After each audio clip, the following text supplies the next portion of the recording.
श्री नव दुर्गा कथा। आइए शैलपुत्री माता की कथा प्रारंभ करते हैं। नव दुर्गाओं में प्रथम शैलपुत्री दुर्गा का महत्व और शक्तियां अनंत हैं। नवरात्र पूजन में प्रथम दिन इन्हीं की पूजा और उपासना की जाती है। आइए श्री शैलपुत्री माता की कथा प्रारंभ करते हैं। वंदे वांछित लाभाय चंद्रार्ध कृत शेखराम वृषारूढ़ाम शूलधराम शैलपुत्रीम यशस्वनीम। माँ दुर्गा अपने पहले स्वरूप में शैलपुत्री के नाम से जानी जाती हैं। पर्वतराज हिमालय के वहां पुत्री के रूप में उत्पन्न होने के कारण इनका यह शैलपुत्री नाम पड़ा था।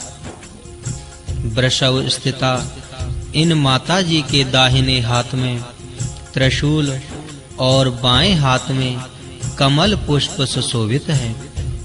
यही नव दुर्गाओं में प्रथम दुर्गा है।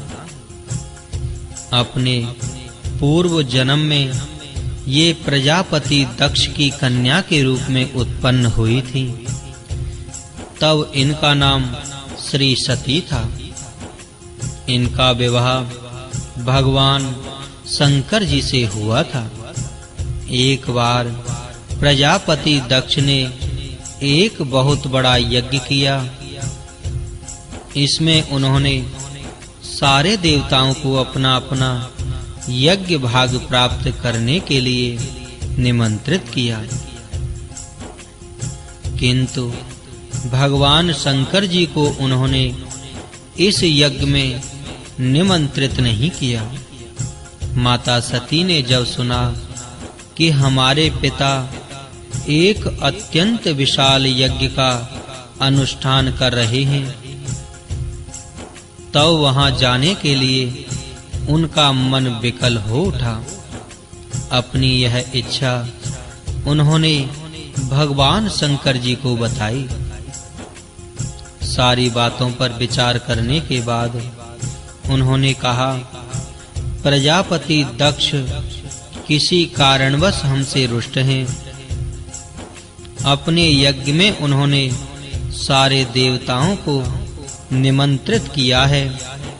उनके यज्ञ भाग भी उन्हें समर्पित किए हैं, किंतु हमें जानबूझकर नहीं बुलाया है, कोई सूचना तक नहीं भेजी है। ऐसी स्थिति में तुम्हारा वहां जाना किसी प्रकार भी श्रेयस्कर नहीं होगा। भगवान शंकर जी के इस उपदेश से माता सती का प्रबोध नहीं हुआ।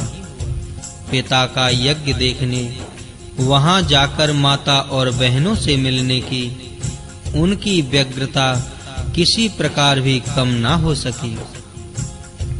उनका प्रबल आग्रह देखकर भगवान शंकर जी ने उन्हें वहां जाने की अनुमति दे दी। माता सती ने पिता के घर पहुंचकर देखा कि कोई भी उनसे आदर और प्रेम के साथ बातचीत नहीं कर रहा है।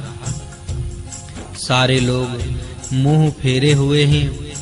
केवल उनकी माता ने स्नेह से गले लगाया। बहनों की बातों में व्यंग और उपहास के भाव भरे हुए थे। परिजनों के इस व्यवहार से उनके मन को बहुत क्लेश पहुंचा। उन्होंने यह भी देखा कि वहां चतुर्दिक भगवान श्री शंकर जी के प्रति तिरस्कार का भाव भरा हुआ है। दक्ष ने उनके प्रति कुछ अपमानजनक वचन भी कहे। यह सब देखकर माता सती का हृदय क्षोभ, ग्लानि और क्रोध से संतप्त हो उठा। उन्होंने सोचा, भगवान श्री शंकर जी की बात न मान यहाँ आकर मैंने बहुत बड़ी गलती की है। वह अपने पति त्रिभुवन भगवान श्री शंकर जी के इस अपमान को सह न सकी। उन्होंने अपने उस रूप को तत्क्षण वहीं योग अग्नि द्वारा जलाकर भस्म कर दिया। वज्रपात के समान इस दारुण दुखद घटना को सुनकर भगवान शंकर जी ने क्रुद्ध हो अपने गणों को भेजकर दक्ष के उस यज्ञ का पूर्णतः विध्वंस करा दिया। माता सती ने योगाग्नि द्वारा अपने शरीर को भस्म कर अगले जन्म में शैलराज हिमालय की पुत्री के रूप में जन्म लिया। इस बार वह शैलपुत्री नाम से विख्यात हुई। माता पार्वती जी हेमवती भी उन्हीं के नाम है। उपनिषद की एक कथा के अनुसार इन्हीं ने हेमवती रूप से देवताओं का गर्भ भंजन किया था। शैलपुत्री देवी का विवाह भी भगवान श्री शंकर जी से हुआ। पूर्व जन्म की भांति इस जन्म में भी वह भगवान शिव जी की अर्धांगिनी बनी। इस प्रथम दिन की उपासना में योगी अपने मन को मूलाधार चक्र में स्थित करते हैं। यहीं से उनकी योग साधना का प्रारंभ होता है। जय मां शैलपुत्री।